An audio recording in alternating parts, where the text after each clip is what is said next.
quick resume of where we are on the 15th. There was me talking all the doom and gloom for the Japanese. And as I sort of went through that turn, we took a casualty here with a second out of supply roll. Now that straight away has sent warning bells for the Allies, because having looked at the victory conditions, the Japanese get 4 victory points for every destroyed Allied unit. Now that's given that the Allies are only really getting 1 per turn for rail and 1 for a destroyed combat unit, a Japanese destroyed combat unit. That's a lot less than losing 4 in 1 hit for a unit. And we also, as you can see here, we've rolled, so we've now got 3 potentially vulnerable units, which is an awful lot of victory points. So perhaps my idea of ignoring eating off the land and just using the foraging techniques wasn't a sound one from the beginning, is my initial thing. You can also kind of see that, well, you can see better here now the situation over here where we have this column coming in over here. I don't really know what to do with that. Obviously it suddenly looked slightly brighter here for the Japanese,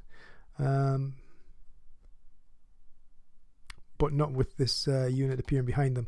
And I have chosen to use that unit eating off the map, so they are kind of coming down there with the idea that hopefully there's going to be some supply, which we have got bits of supply in here, and obviously having the airfields we can now fly supply in as well.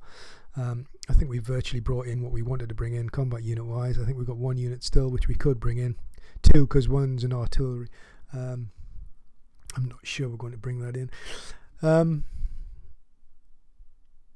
Yeah, I think we're kind of at a point where we're just kind of trying to dig in and hope for no more losses, whilst depriving the railroad basically, and see what else the Japanese get to deploy, which again at this stage I'm not 100%.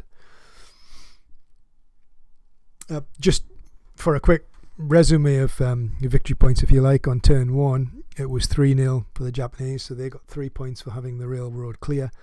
Nothing else basically happened. Turn 2 it switched to 3-2 because the Allies killed a Japanese combat unit and cut the railway.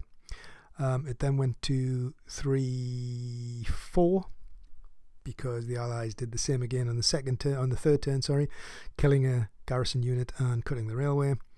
And then on turn 15, turn 4, as I say, the death of the Allied unit gave the Japanese 4 to take them up to 7. Whereas the Allies only got 1 victory point for the cut line, which means it's now 7-5 to the Japanese. So the Japanese are winning the battle, and I guess part of that is a reflection, presumably, of you can kind of see that all of these units are irreplaceable units. They are highly trained troops, hence their high combat rating and skills and abilities.